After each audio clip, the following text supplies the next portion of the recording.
Assalamu alaikum, my dear students. How are you? I hope you are keeping well by the grace of Almighty. Welcome to today's online class arranged by National University. I'm really very happy being with you in my online classroom. I really miss my face-to-face classroom with my student, and I'm worried about their study, about the progress of their study. So at least I think this online classes will provide you information about your text, and you will be able to cope with your syllabus. And the purpose of this online class is to reduce the loss which you are facing at this moment for because of the shutting down of your educational institutions. As I said in my first class, that we prioritize your safety and life. For this region, the educational institutions are being shut down. But I hope that the Almighty will make everything normal again. At least we will get a new normal soon, and we'll be able to meet with you in our face-to-face classroom. We really miss you. Okay. So today, as usual, I'm going to talk about 17th and 18th century non-fictional prose. I hope that you have enjoyed my previous classes and you are benefited my previous classes. Today, I'm going to talk about Edmund Burke's speech on the East India Bill, and I will focus on his presentation of Warren Hastings and Fox Bill, as well as his concept of imperialism. So during my class, you will come to know about Warren Hastings, was Warren Hastings, and what was Burke's attitude towards Warren Hastings. And at the same time, we will be able to know about Fox Bill.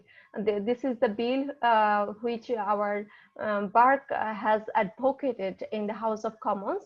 And also you will come to know about his concept of imperialism.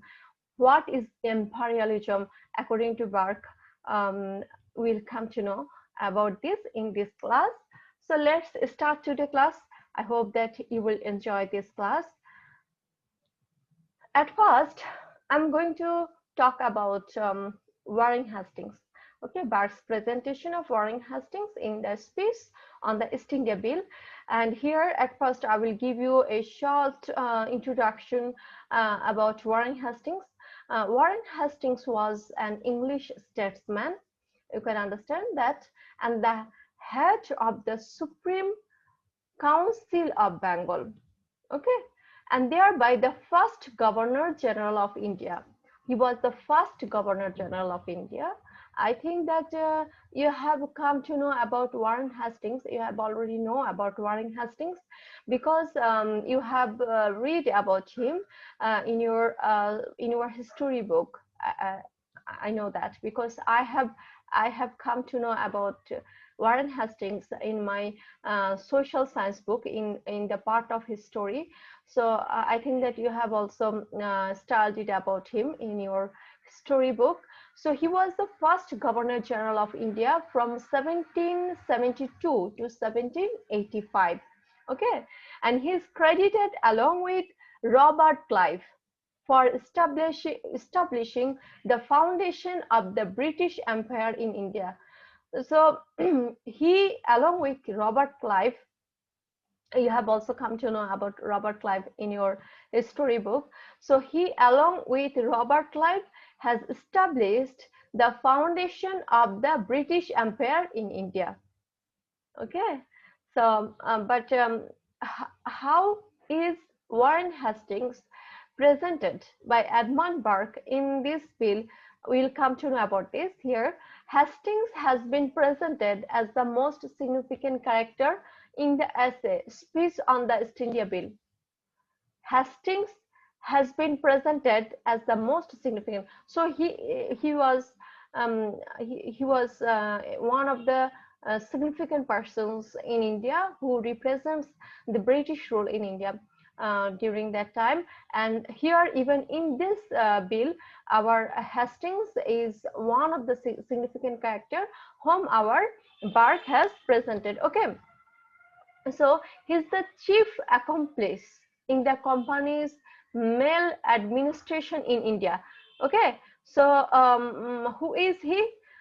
He is one of the company, one of the companion in with the company, East India Company, who joined with the East India Company in their misrule in India. Okay, so later Burke attacked him in this essay for his misdeed and misrule in India. Okay, so here we can understand that our Warren Hastings, he was behind the misrule and misdeed of East India Company or British ruler in India. So we the then Indian people, or the then people of the Indian subcontinent, had suffered immensely for the rule of this Warren Hastings. So he is presented as a negative character or as a negative figure in this space by Edmund Burke. Burke was furious about the misdeed of Hastings because he considered Hastings as a symbol of lawless power, who was a superior figure in the East India Company and was behind the corruption and misrule of East India Company. So why was our Burke furious against Warren Hastings? Because Warren Hastings, because of Warren Hastings' misdeed, and our Burke presented Hastings as a symbol of lawless power, who abused law, and who governed the then India with corruption and misrule. And he was a superior figure, one of the important characters in the East India Company, and was behind the misrule and corruption of East India Company in India. So we can here clearly understand that our Burke has presented East India Company in a negative way.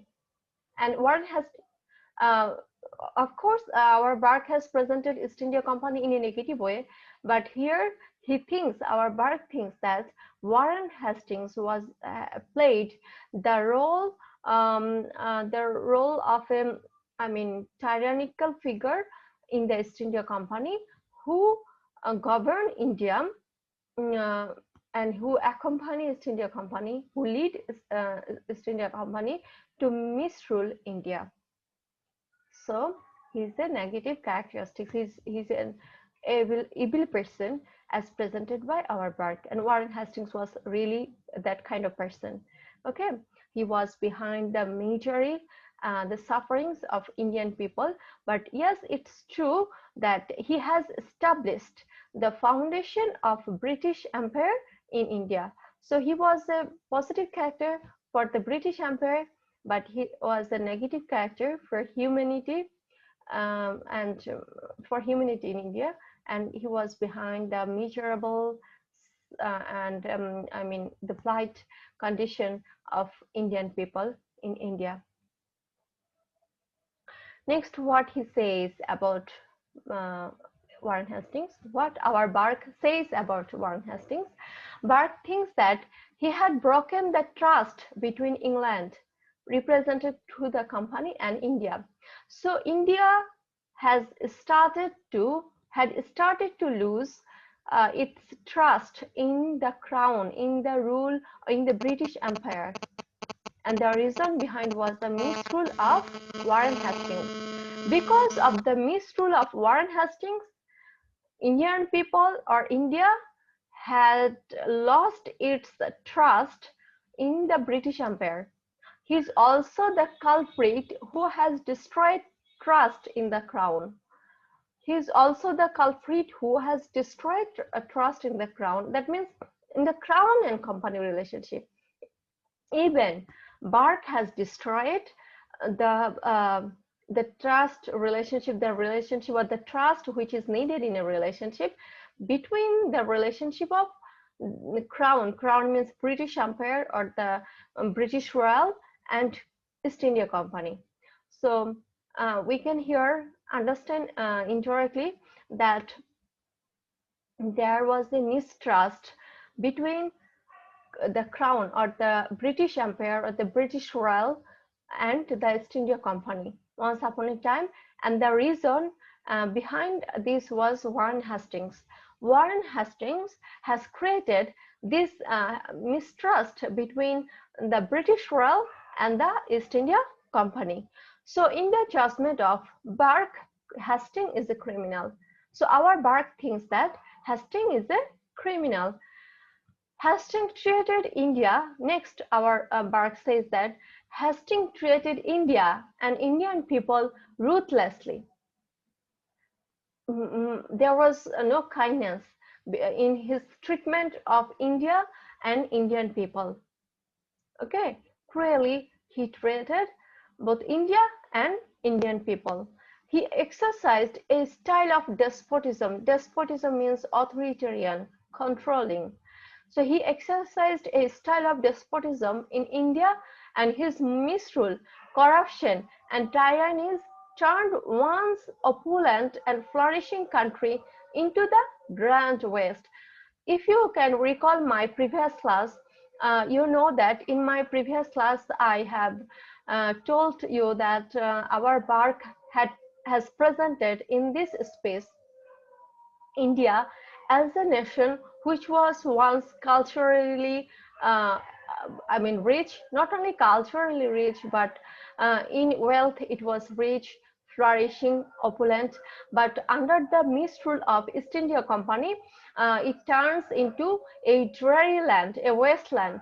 And under the rule of the East India Company, India, the people of India, the Indian people, began to starve.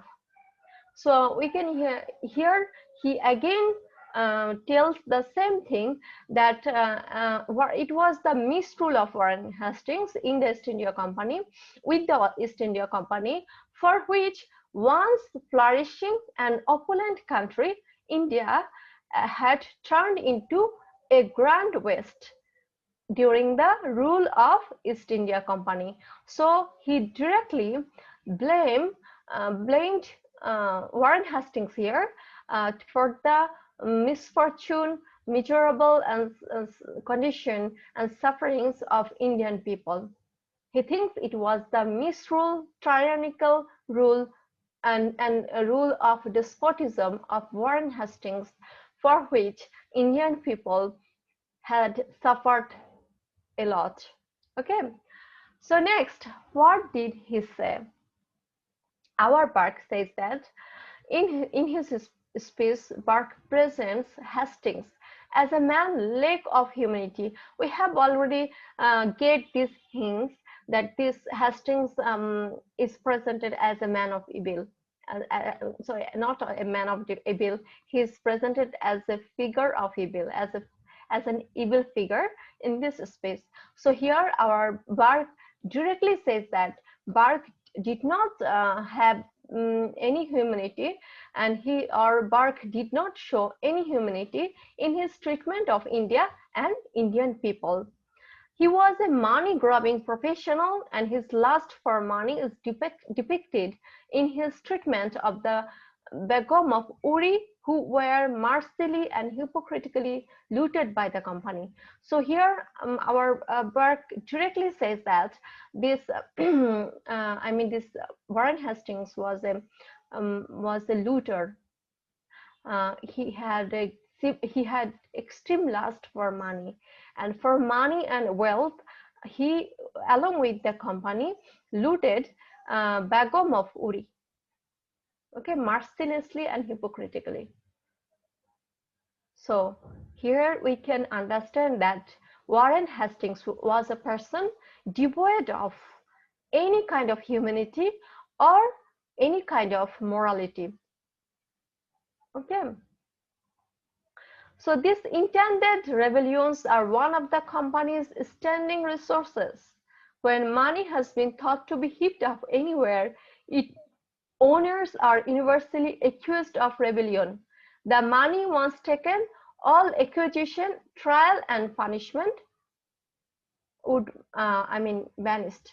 So here our Bark wants to say that the owner, that means the owner of the money, of the wealth, were accused of rebellion. Okay, they were accused of some misdeed, but whenever their money was snatched away, was looted by the East India Company, all accusation, trial, and punishment would be banished, and that means that after looting the money, the company or Warren Hastings would lift any kind of accusation, trial, or punishment from the owner of that money.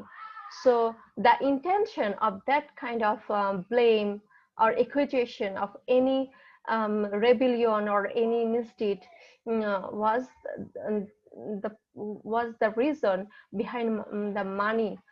Okay, so whenever the owner of the money was accused of any kind of misdeed or rebellion, it was understand that the purpose or the aim of East India Company or Warren Hastings was to loot or to snatch away that money from that owner. And in order to snatch away the money from that owner, they accused that owner of money for any kind of misdeed, crime, or rebellion. Okay. Next, our Bark says that Bark has depicted Hastings in the image of predatory animal and compared him with a wolf, and Indian people were his prey. So predatory animal means those kind of predatory animals are those animals who attacked another animal in order to feed them. Okay, in order to feed on them. So he directly compared Bark directly compared Warren Hastings with wolf and says that the Indian people were his prey. Whose prey? Warren Hastings' prey. So here, this is the presentation of Warren Hastings by Edmund Burke in the speech on the East India Bill. And here we can clearly understand that Warren Hastings was an evil figure, and he mercilessly looted, tortured the Indian people, and he misruled India. And as a result, India had turned into a wasteland or a dreary land, which once was an opulent or flourishing country. Okay, so next, here we will talk about Bark's presentation of Fox India Bill. Here we will come to know about Fox India Bill. So what was Fox India Bill? Fox India Bills was formed to solve Indian problems. The bill proposed the formation of a parliamentary commission assigned to regulate the administration of India upon the principles of a court judicature. So here actually this Fox India Bill was a kind of bill which proposed to form a parliamentary commission. Why? So that parliamentary commission can regulate the administration of India, okay, upon the principles of a court judicature. So here a parliamentary commission would be formed, and those parliamentary commission would administer India. So the rule of the East India Company would be controlled by this commission. That was the purpose of this bill.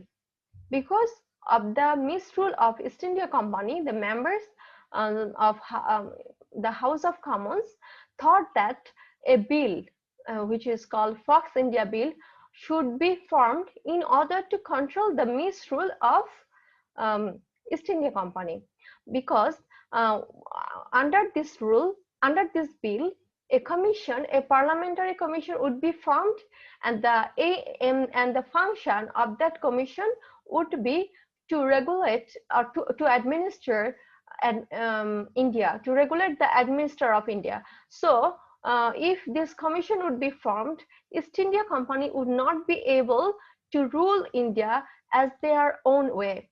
They had to follow some rules, some laws in order to rule India. So what happened next? We will about this Fox India bill. Was this Fox India bill passed in the House of Commons? We will learn it later. Burke was the coalition's leading Indian expert. Okay, Burke was expert about Indian affairs, and he advocated this bill on December 1, 1783, defended the bill and addresses the objections raised by its opponent.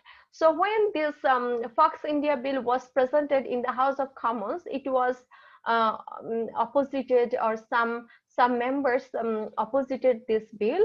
So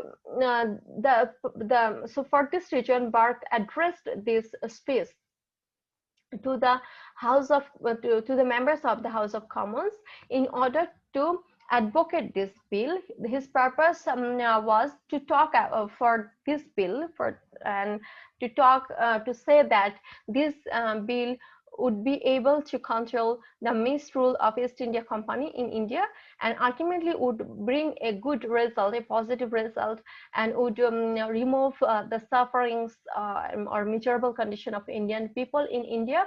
That was his purpose of addressing this speech in the House of Commons.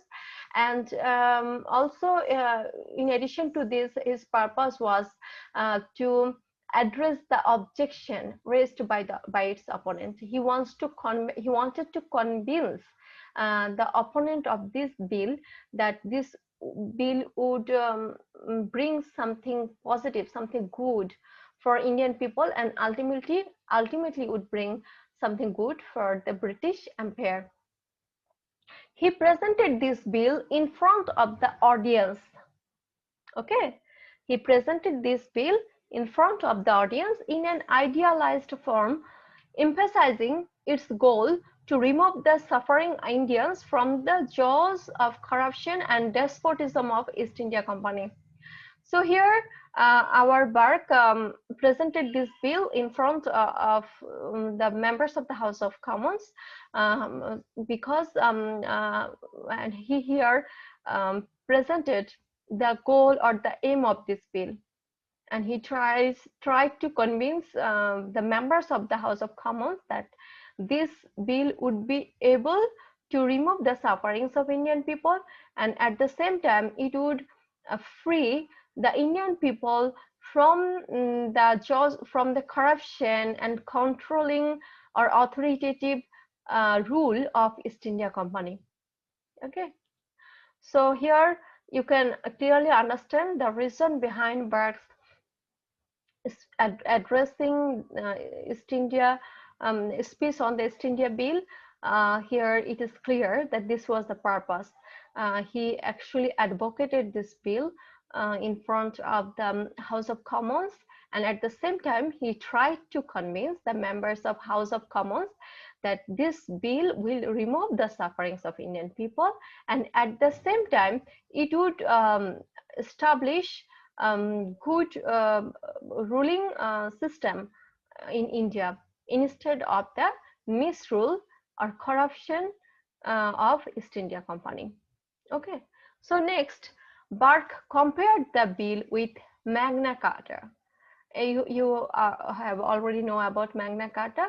Magna Carta is considered one of the, one of the bill which bring equal rights for the British people. So here Burke compared the bill with Magna Carta. Magna Carta is a charter which have been formed. Magna Charta is a charter which have been formed to restrain power and to destroy monopoly. So in Britain, Magna Charter or Magna Carta, Magna Charter, whatever you call it, Magna Charter is a charter which have been formed.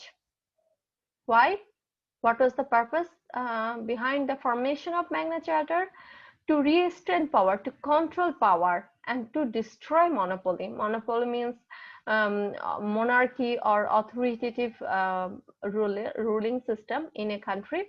So the purpose of this Magna Charter was to control power. After the introducing of this charter, the ruler of Britain would not be able to exercise power according to their own way. They have to follow some rules and regulation when they would exercise any power on common people. So Burke identifies the bill as an attack on the East India Company Charter of Power and Monopoly. So our Burke thinks that this bill, this Fox bill, actually is a kind of attack on the power and monopoly of East India Company, which it was exercising during that time in India. Okay, so the rule of East India Company in India was a rule of power or a rule of monopoly. So the purpose of this bill was to control this this kind of rule of power and monopoly in India, in the rule of the misrule of East India Company. Okay, he said this bill and those connected with it are intended to form the Magna Charta of Hindustan. So he thinks that this Fox India bill will be a kind of Magna Charter in Hindustan, that means in the Indian subcontinent. Next, he continues to say that Fox India bills proposed the formation of a parliamentary commission in order to regulate the administration of India, which I have already told you that under this bill, a parliamentary commission would be formed in order to regulate the administration of India. That means who or whatever would rule India, it would not be able to rule India according to their own way. After the formation of this commission, anyone who would rule India had to follow some rules and regulations, some laws. That was the purpose of this bill, or that was the purpose behind the formation of this parliamentary commission. The bill proposed a judicial approach to bring a halt to the grievances of suffering Indians. So the purpose, as I have told you, I have already told you, we have already talked about this, that the purpose behind this bill, behind proposing this bill, was to bring an end in the sufferings of Indian people, which the Indian people were in a miserable condition under the rule of East India Company. We all know that. So the purpose of this bill was to bring an end of this misrule, ultimately to bring an end of the miserable condition of Indian people. Because abuse of power by the company was the main issue regarding Indian affairs, and the bill had power to stop it. Okay, so our Burke says that this the main issue, the main problem of the rule of East India Company in India was that they had started to abuse power in India. So this bill would be able to control their abuse of power. Okay.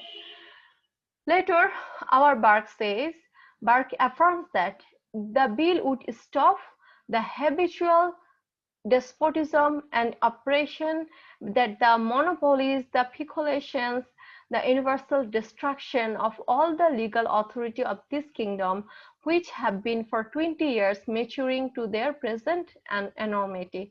So here our Burke wants to say that any kind of oppression, any kind of despotism, controlling, ruling, which was happening at that moment in India would be controlled after introducing this bill, after the formation of this parliamentary commission.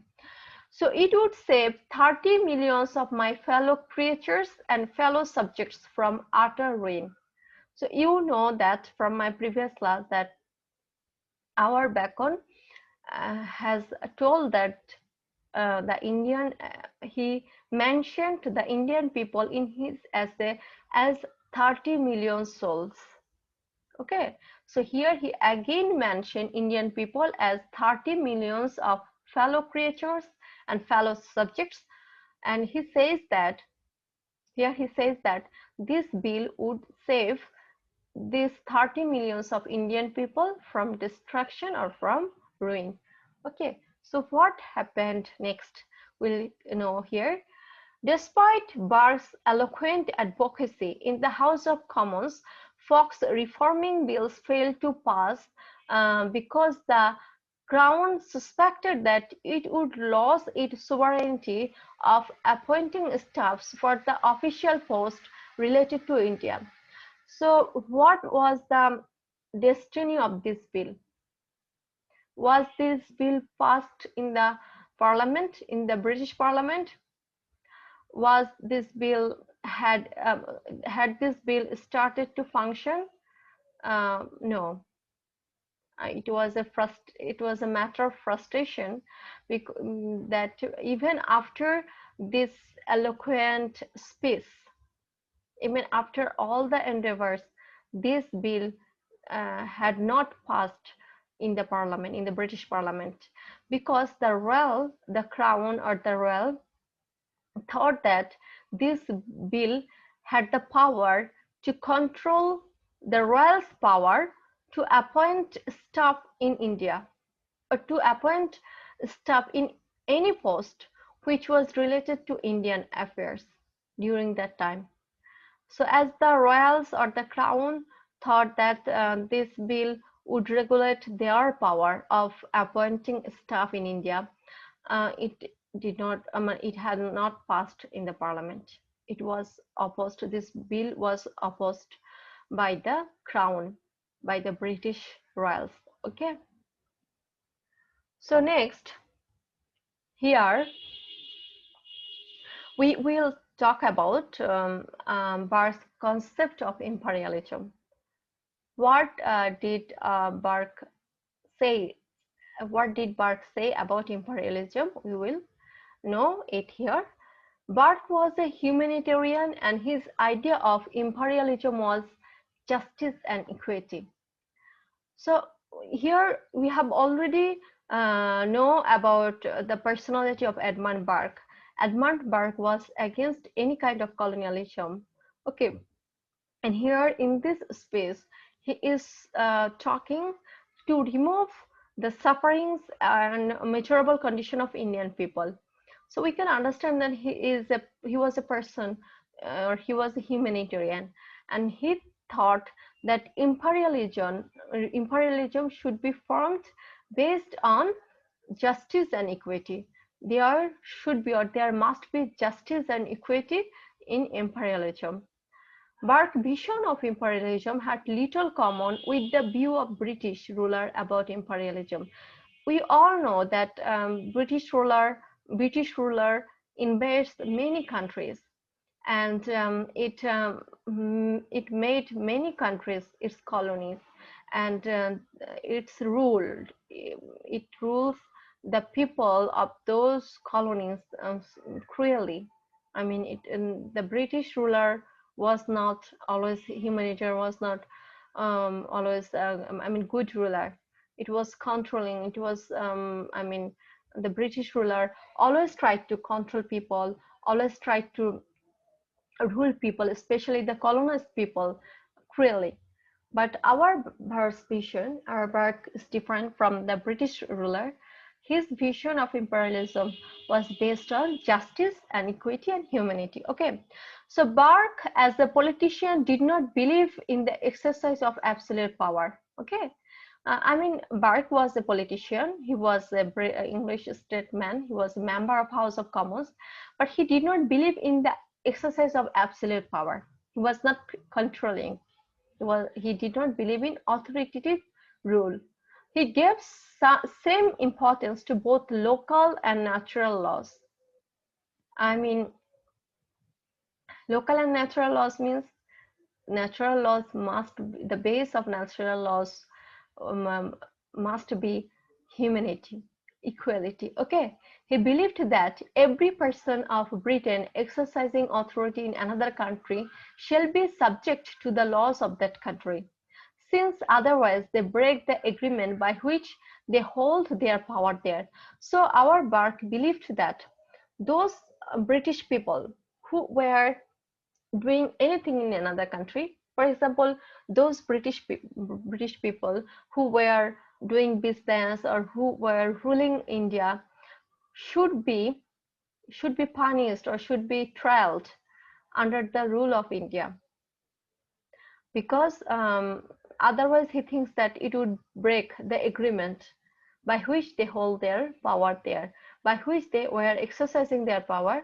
That was a kind of natural agreement. So that agreement would be broken if they would not, I mean, if they would not be subject to the laws of that country. Okay. Next, he says that imperial rule for Burke must not only be ruled according to law, but like all government, it must be ruled in the interest of the ruled. So Burke says that we should not only impose law upon the people of a country, we must govern a country considering the interest or the benefit of the people of that country. Burke says that imperialism should be a kind of rule where only law should not be considered, but the interest or the benefit of, or the necessity of the ruler, of the common people of that country should be prioritized. Okay. Next, our Burke says that Burke also believed that the unity of empire depends not upon laws and armies, not on the extension of equal rights and privileges. He believed not on the uniform exercise of executive authority or military power, but on the extension of equal rights and privileges. He believed that if colonies are granted equal rights and privileges, they will cling to the imperial power. So what our here imperialism means British imperialism. Okay, so here Burke wants to say that the rule of British empire in any other country, in any other colonies, should not be based on any military power. They should not exercise military power or any force. They should not impose any force on the people of that colony. Rather than they should extend equal rights or privileges.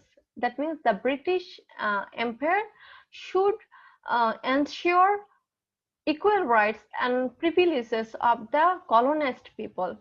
If the colonized people would get justice, equal rights, privileges, then they would never they would never want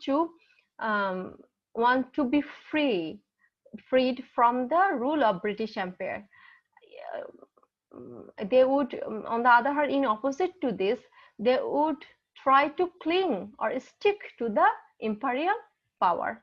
Okay, so Burke wants to say that Edmund Burke wants to say that if the British Empire would be able or would try to ensure equal rights, privileges, and humanity or the benefits of local people or native people, then the native people would never try to make themselves free from the rule of British Empire. They would understand the benefit of British rule, the benefit of the rule of British Empire in their country. So as a result, they would never try to make themselves free from the rule of British Empire. This is the thought of our Burke. Okay, so my dear student, this was our today's class. I hope that you find this class interesting and it would be beneficiary for you. I suggest you to to listen or to watch this class carefully. I think that this class would give you some important information about some important topics from the speech on the East India Bill by Edmund Burke. So, and again, I suggest you to focus on your study and to take preparation for your examination. Thank you so much. I will see you in my next class. Till then, take care. Allah Hafiz.